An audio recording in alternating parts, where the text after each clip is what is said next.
everybody, and welcome back to the music rating, ranking, and reviewing podcast that we like to call Music Meltdown, in which we rate, rank, and review any artist's discography, songs, musical topics, really whatever comes to mind. In this episode, we're going back to the 60s, talking about one of my personal favorite bands from that era. It's going to be the folk rock, country rock legends of the Byrds, obviously led by Roger McGuinn, Gene Clark, you had Graham Parsons in there, David Crosby, and probably my personal favorite member, Chris Hillman. Just plenty of excellent parts, excellent melodies, and beautiful harmonies throughout the span, as well pretty much helped to invent the modern day genre of country rock in general with their 68 record. They're an incredibly influential group that I hold with pretty high regard, but it's a pretty big discrepancy between the first half and the second half of their discography. I'm going to be pretty negative for a while here. I'll just get that out of the way, but I'm equally going to be very, very positive at my top records.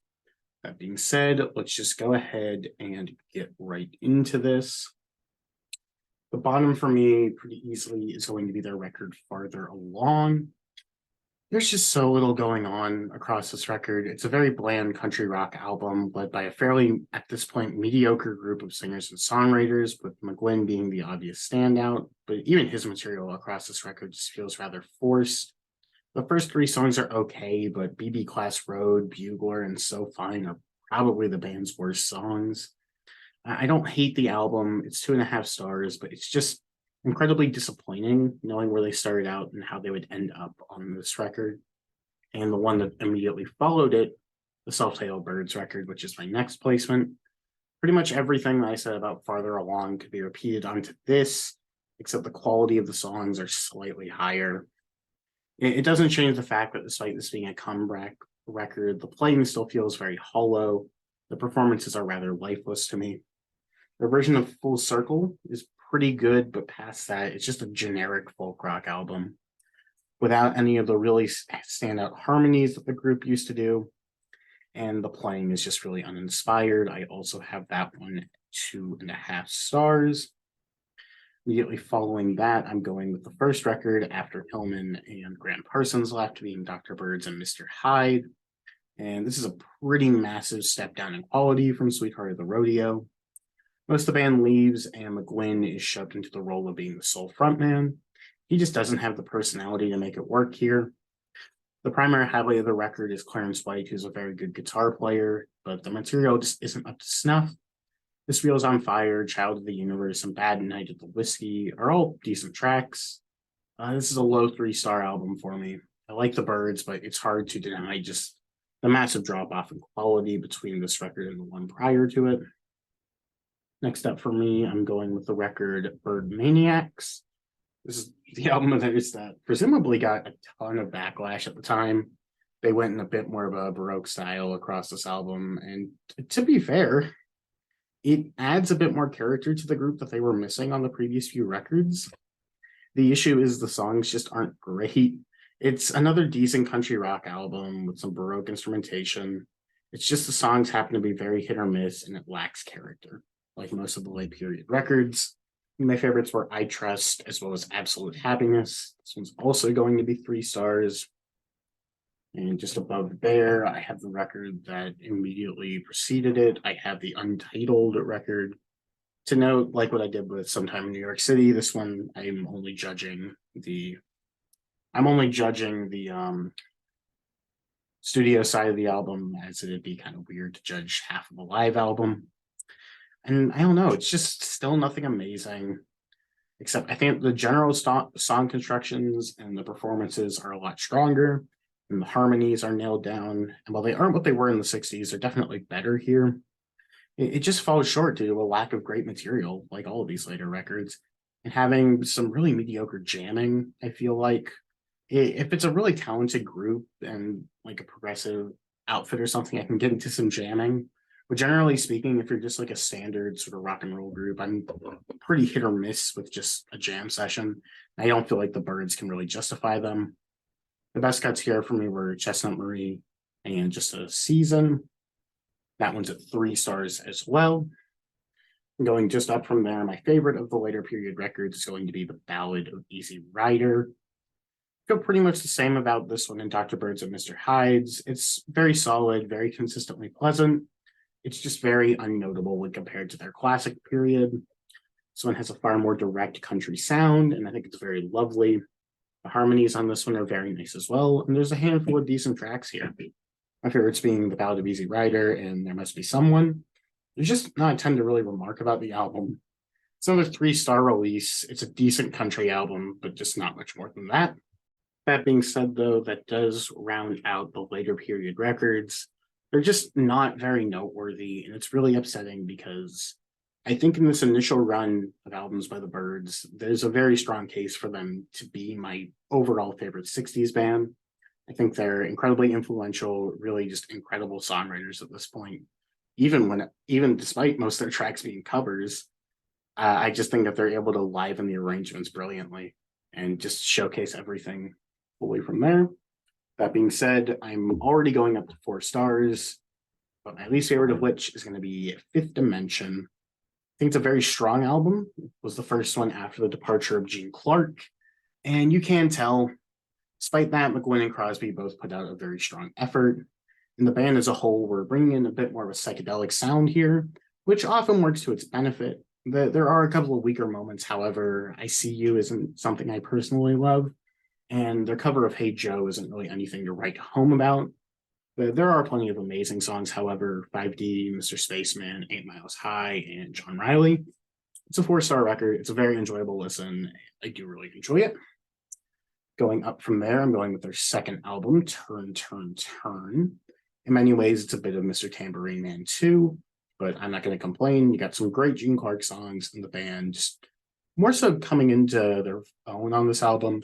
The first one was mainly recorded with a bunch of Wrecking Crew members, and this one they were really starting to utilize themselves as players and showcase that they're still a very, very solid group as is.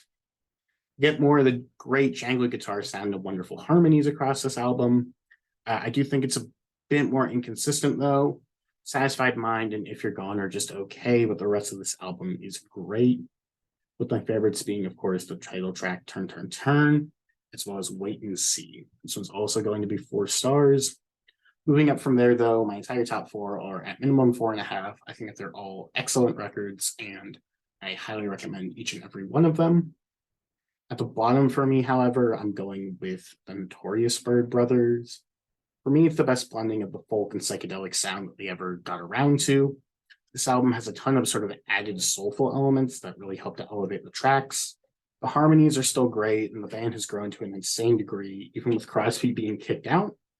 The songs are still in top form. Artificial Energy, Going Back, Get to You, Changes Now, and so many other exceptional songs are on here.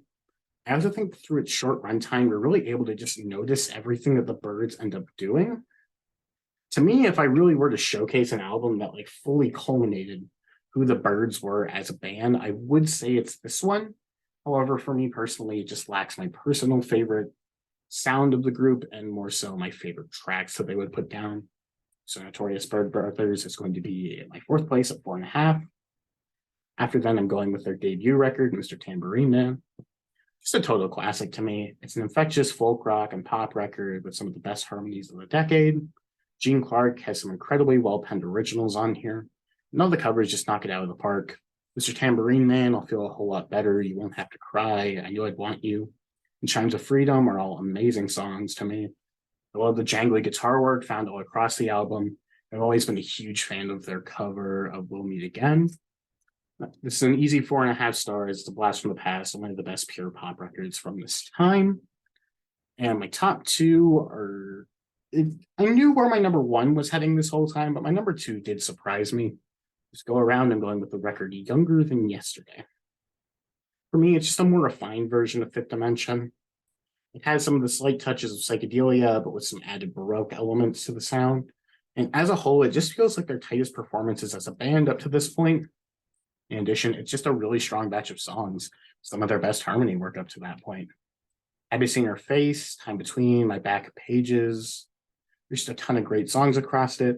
I feel like this one, they're being a bit more spiteful, a bit more biting in their commentary and their performances. It's less straight up. It's more almost bitter at points. And I feel like it lends to a really interesting sound for them that you don't necessarily get on their other records.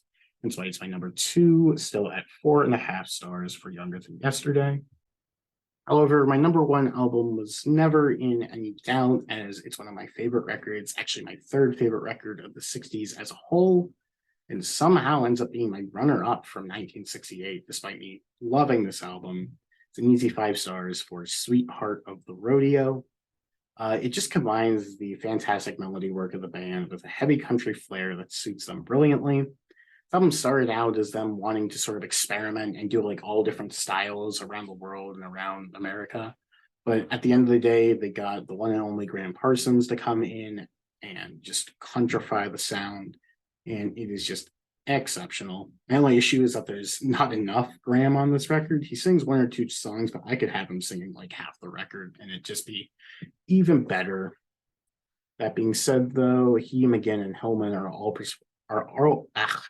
he, McGinn, and Hillman are all performing some of their best vocal and instrumental performances here across the whole. It's just a really short, sweet, and excellent listen, front to back, filled with some of the best country songs of that decade. And it's an easy 5 stars for me, one of my absolute favorites.